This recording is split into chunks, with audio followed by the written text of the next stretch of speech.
ছোঁয়ায় তোমার উপমায় বদলে দিলে যে স্যান্ডেলিনা সো, রূপচর্চায় আভিজাত্য।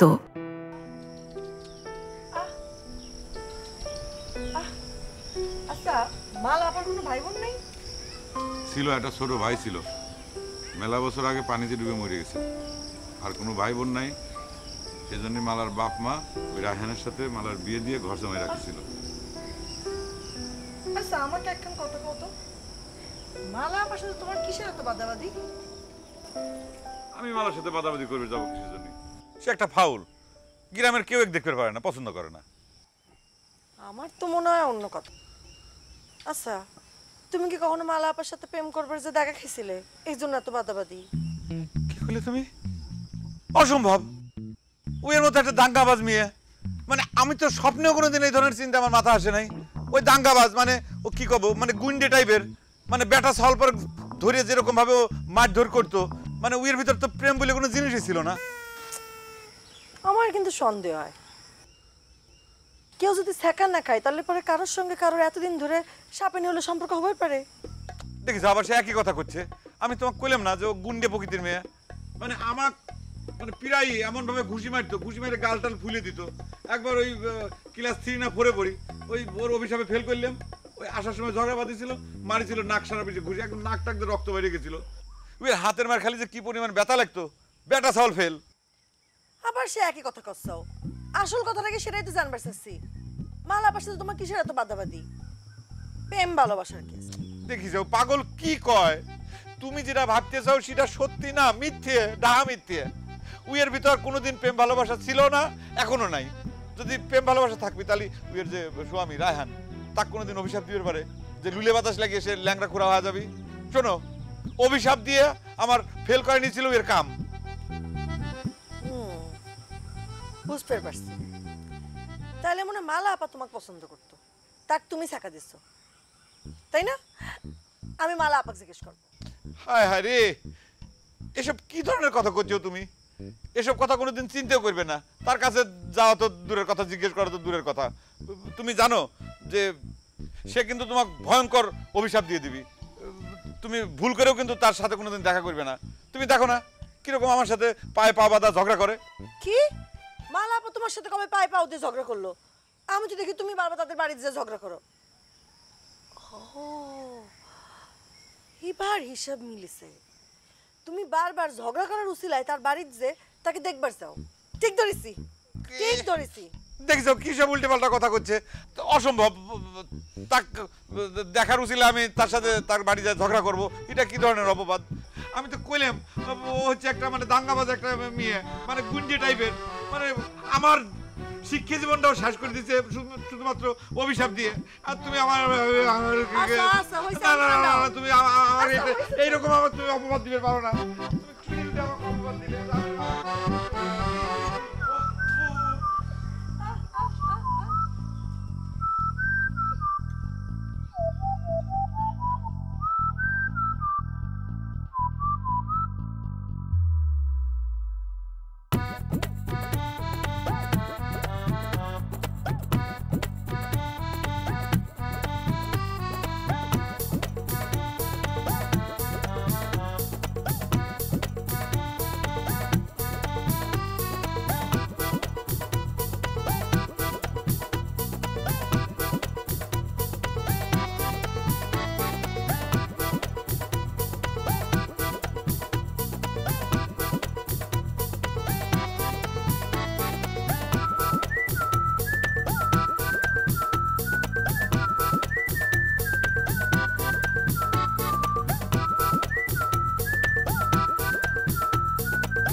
কি হলো রবি, কথা করছো না কিসের জন্য? আমি কি কিছু ভুল করলাম?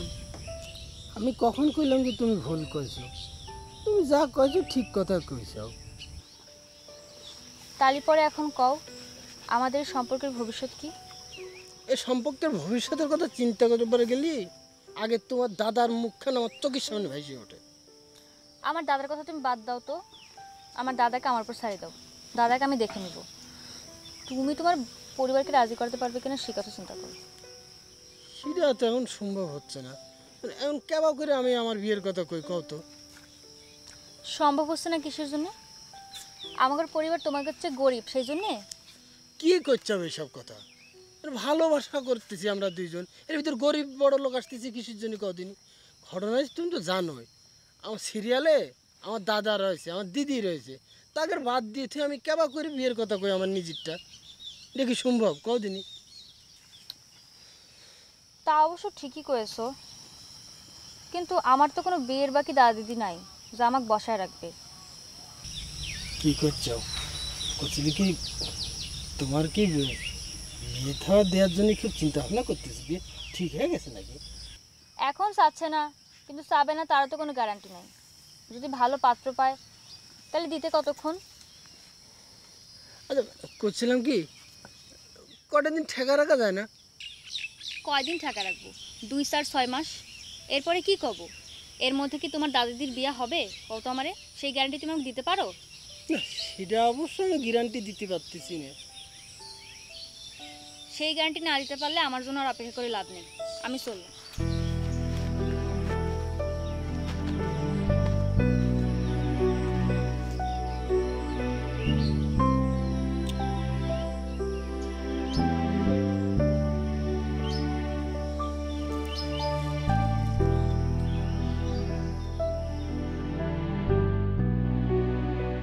স্মরণের ছোঁয়ায় তোমার উপমায় বদলে দিলে যে স্যান্ডেলিনা সো, রূপচর্চায় আভিজাত্য। যাই বলেন রায়হান সাহেব, আমরা যদি কোনোভাবে আপনার স্ত্রীকে রাজি করাইতে পারি, সেইটা সমাজের জন্য এবং পরিবেশের জন্য একটা বিরাট অর্জন হবে। আপনি কিন্তু চিন্তাও করবে পারতেছেন না, এই যে আমরা যারা এই লাইনে কাজ করি, পরিবেশ রক্ষায় কাজ করি, আমি তাদেরকে তাক লাগাই দেব। এমনকি বিদেশ থেকে 2-4টে পুরস্কারও পাওয়া যেতে পারে। বুদ্ধিটা যেহেতু চার দোকানদার মজনুর, পুরস্কারের দাবিদার কিন্তু সেও। বুদ্ধি এখন আর মজদুর সম্পত্তি নেই রায়হান ভাই, ওইটা এখন আমার মাইন্ড চাইল্ড। ও আচ্ছা, এই যে টিনের বেড়া দেওয়া দেখতেছেন না, এইটাই সেই বাড়ি। জান, যেটা আমার জন্য বাঘের কাছে আর কি। এইটে? ও, তা আপনি তো আমার সাথে থাকবেন? না রে ভাই, সেটা তো সম্ভব না। জান আপনি বোঝেন না, এমনিতেই তো আমার পা লুলা হওয়ার পথে। আমি তো লুলার দ্বার প্রান্তে পৌঁছায় গেছি। যান ভাই যান। ভাই সাহেব, আপনি আমার সাথে থাকলে ভালো হতো না? আপনার স্ত্রীর সাথে যেহেতু আমার পূর্ব পরিচয় নেই, তো আপনি প্রাথমিক পরিচয় পর্বটা সারিয়ে দিলেন। কোনো পর্বেই আমার থাকা সম্ভব না রে ভাই। যান আপনি। একটা শেষ প্রশ্ন, মানে আমি জানতে চাচ্ছি, ভয়ের কিছু নেই তো? সে গ্যারান্টি তো আমি দিবার পারবো না রে ভাই। আপনি সমাজ প্রকৃতি নিয়ে এত বড় একটা মহৎ কাজ করবে যাচ্ছেন, একটু রিস্ক তো নেওয়াই লাগবে। আমি তো হালকা পাতলা রিস্ক নিচ্ছি, কিন্তু সেটা যদি লাইফ রিস্ক হয়ে যায় তাহলে তো মুশকিল, তাই না? দেখেন চিন্তা ভাবনা করে প্রজেক্ট বানাবেন আপনি, বিদেশ যাবেন আপনি, পুরস্কার নেবেন আপনি, রিস্কটাও তো আপনারই নেওয়া লাগে। আর যদি ভয় পান তাহলে বাদ দেন, চলেন আমরা ফিরে যাই। চার দোকানে যে আরেক রাউন্ড চা হয়ে যাক, তারপরে আপনি আপনার পথে চলে গেলেন, আমি আমার পথে। না না না না ভাই, ভালো কিছু অর্জনের জন্য একটু তো রিস্ক নিতেই হবে। এই কবি বলেছেন না যে দুঃখ বিনে সুখ লাভ হয় কি মহিতে? পারবো ভাই, পারবো ভাই, পারবো। ভাই আমাকে একটু দুয়ার মধ্যে রাখেন। অবশ্যই ভাই, যান, বুকে জোর রাখেন, দোয়া করি আপনি সুস্থ শরীরে ফিরে আসেন। যান, আরে যান, আমি এই আশপাশেই আছি কিন্তু। হ্যাঁ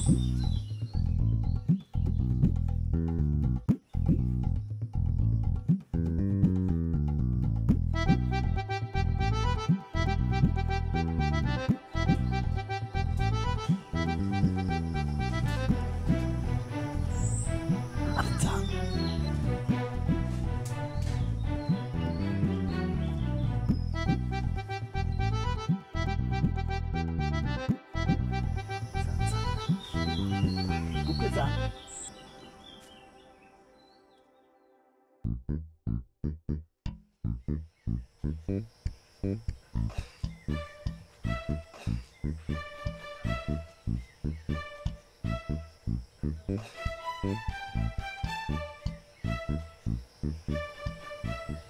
আপা, মালা আপা বাড়িতে আছেন? আসসালামু আলাইকুম। ওয়ালাইকুম সালাম। কি রে আপনি এতক্ষণ চিনতে পারলেন না? আমাকে আপনি চিনতে পারবেন না, কিন্তু গ্রামের অধিকাংশ মানুষ আমাকে চেনে। আমি একজন পরিবেশবাদী, মানে বলতে পারেন যে এই পরিবেশ রক্ষায় একজন বীর যোদ্ধা। আচ্ছা, বুঝেছি অল্প অল্প। তা আমার কাছে কি দরকার? না, আমার নিজের কোনো দরকার নেই। আমি একটা বৃহত্তর স্বার্থে আপনার সাথে আলোচনা করবে এসেছি। আমি একটু বসে কথা বলি। কে বসবেন? কে দাঁড়া থাকি কতক্ষণ? আর আরেকটা কথা, সেটা হচ্ছে আপনি আমার সাথে এত শক্ত শক্ত কঠিন কঠিন ভাষায় কথা করেন না তো, সহজ সরলভাবে যা কর কর। আমার কথা কি খুব কঠিন হয়ে যাচ্ছে? আমি দুঃখিত। আমি এখন থেকে চেষ্টা করব খুব সহজ ভাষায় এবং আন্তরিক পরিবেশে আপনার সঙ্গে কথা বলতে। কথা এরকম ভাতের মতো চালের মতো চাবাচ্ছেন কে ভাই? কন্ত সহজ সরলভাবে কয় দেন তো, কি করবে রাখছেন এখানে? আমি একটা দুঃসংবাদের ভিত্তিতে, মানে আপনাকে আমি সহজ করি বলি। আপনি নাকি কিছু কাক নিধন করেছেন? হয় করেছি। বিষয়টা পরিবেশের জন্য খুবই ক্ষতিকারক। আমি খুবই মাইন্ড করেছিলাম, কিন্তু বিষয় সেটা না। বিষয়টা হচ্ছে আমি জানতে পারলাম যে আপনি নাকি একটা বিশাল প্রতিভার অধিকারী। আপনার নাকি অনেক পাওয়ার এবং আপনার মধ্যে অনেক শক্তি আছে। হ্যাঁ, বুঝতে পারছি। আপনি আমার বিষ দাঁতের কথা করছেন তো? জি জি জি, মানে আপনি তো বিশাল প্রতিভার অধিকারী। আপনার সেই প্রতিভাকে আমি কাজে লাগাইতে চাই, সেই জন্য এখানে আলোচনা করতে আসা। আপনি সত্যি করে কোন তো আপনাকে এখানে পাঠাইছে কিনা? না না, আমাকে কেউ পাঠায়নি। আমি নিজ উদ্যোগে বা একটা মহৎ উদ্দেশ্যে এসেছি। দেখুন, আমরা সবাই জানি যে বিষধর সাপ মানুষকে ধ্বংসন করলে সেই বিষে মানুষ মারা যায়, কিন্তু আবার সাপের বিষে মানুষের জীবন রক্ষাকারী ঔষধ তৈরি হয়, তাই না? হ্যাঁ, তার মানে আপনি আমার দাঁতের বিষটা কামড়ে লাগাবার চাচ্ছেন? আপনি তো ঠিকই ধরেছেন, সত্যি আপনি বুদ্ধিমতী। তাহলে আমি আমার আইডিয়াটা আপনার সাথে শেয়ার করি। আপনি ধরেন, এই যে যারা নদী দখল, বন ধ্বংস ইত্যাদি অপকর্মে লিপ্ত এবং পরিবেশ ধ্বংসের কাজে মত্ত, আপনি তাদেরকে প্রাঞ্জল ভাষায় অভিশাপ দিবেন। বলবেন, লুলো হয়ে যা, কানা হয়ে যা। তাহলে দেখবেন এই সুন্দর পৃথিবীর পরিবেশ রক্ষে হবে, মানুষগুলো রক্ষে পাবে। তার আগে তোর 200 কন্ত হয় না কেন? পাও দুটি লুলে হয় না কে? তোর মতো অন্ধবিশ্বাসের মানুষ এই দুনিয়ার বুকে বেঁচে রয়েছে কে? তোর খটর মটর খুবই ভারী ভারী শব্দের কথাবার্তা শুনে আমি মনে করছিলাম তুই শিক্ষিত মানুষ। তুই তো এখন দেখি সবচাইতে অন্ধকারালা ভেকধারী শয়তান রে। তুই পরিবেশের আন্দোলন করে কি করবু? পরিবেশ বাঁচাবু? তোর ভিতরে কি কোনো আলো আছে? সেই আলো দিয়ে তুই দেশ বাঁচাবু? তোর মতো ভেকধারী লোক এখনো বিশ্বাস করে যে মানুষের কথায় অভিশাপে গাছে থেকে কাউয়া মরে টপ টপ করে পড়ে যায়, মানুষের ঠ্যাং লুলি হয়ে যায়। আচ্ছা, তোকে আমি করছি, তোর 2টা ঠ্যাং লুলি হয়ে যায়, তোর চোখ অন্ধ হয়ে যায়, তোর মুখ দিয়ে গল গল করে রক্ত, তুই এখনই মরে যা। মরছু? মরিস নাই। তাহলে কি ওষুধ দিলি ঠ্যাং লুলি হয় সেটা তোকে আমি এখন দেখাই, জাগার প্রকার থেকে দেখাই। দাঁড়া আমার কথাটা বুঝতে চেষ্টা করেন। ওরে বাবা রে, তোকে আমি বুঝিয়ে দেই কোন ওষুধে ঠ্যাং লুলি হয়। উন্মাদের গোষ্ঠী আমাকে উন্মাদ করে ছাড়বি। একটা ভালো মানুষের কিরম করে অপপ্রচার করে পাগল বানায়, এগুলি তার নমুনা। কত বড় মূর্খ গর্দব, মানুষের মুখের কথা অভিসম্পাতে বলে মানুষ লুলে হয়ে যায়। ছাগলগুলি কোনো ঘর।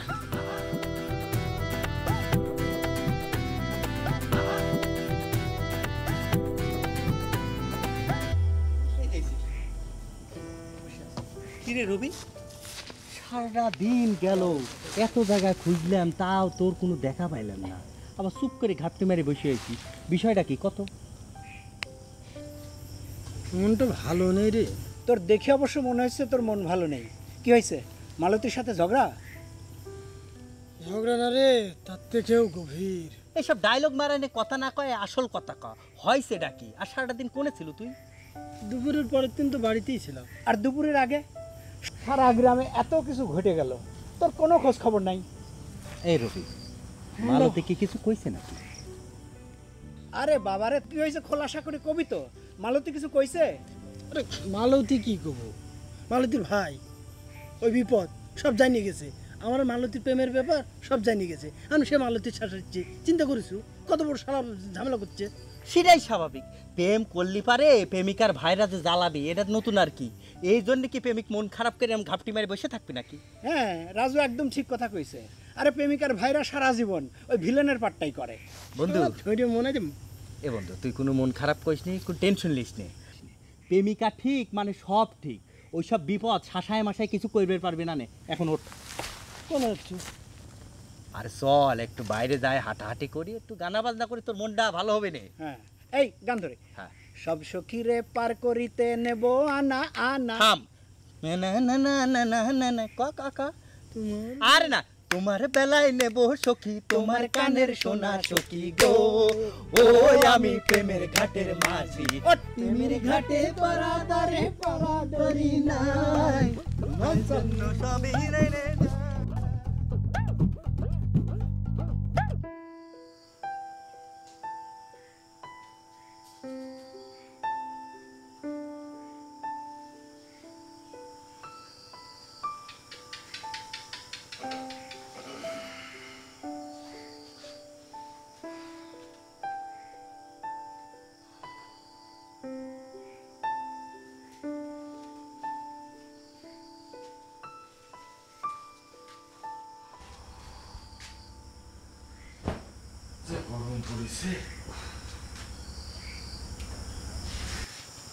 লোকটা কিরা পাঠাইছিল? কোন লোকটা? কি করছো? আমি তো কিছু বুঝতেছি না। কোন লোকটার কথা করছো তুমি? ন্যাকামো করো না রায়হান সাহেব। এই যে প্রথমেই তুমি আমাকে অবিশ্বাস করতেছো কিন্তু মালা, মানে কোন লোকটার কথা করছো এটা কিন্তু আসলেই আমি বুঝতেছি না। ওই যে পরিবেশ, তাকিরা সাথে করে নিয়ে এসে আমার বাড়ি সিনায় দিছে।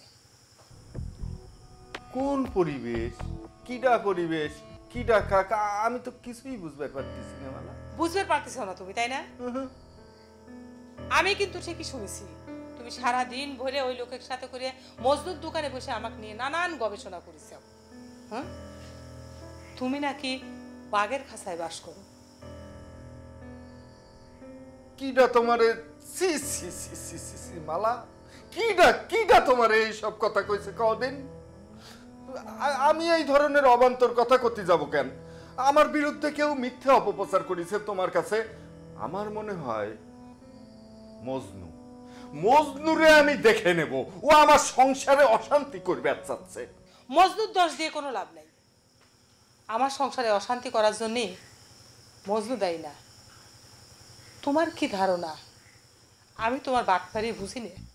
ওরে মালা, তুমি বিশ্বাস করো, মানে আমি ওই লোকটারে তোমার কাছে পাঠাইনি। এই মালা, আমার মনে হচ্ছে কি সুজন, তোমার বন্ধু সুজন এই লোকটারে পাঠাইছে। মজনু সুজনের পেশায় কোনো লাভ নাই। তুমি এত বোকা কিসের জন্য রায়হান সাহেব? তুমি যদি বিশ্বাস করো যে আমার অভিশাপে কাউয়া মরে যায়, তাহলে পরে তো তোমার এটাও বিশ্বাস করা লাগবে যে আমি ঘরে থেকে সবকিছু দেখতে পাই।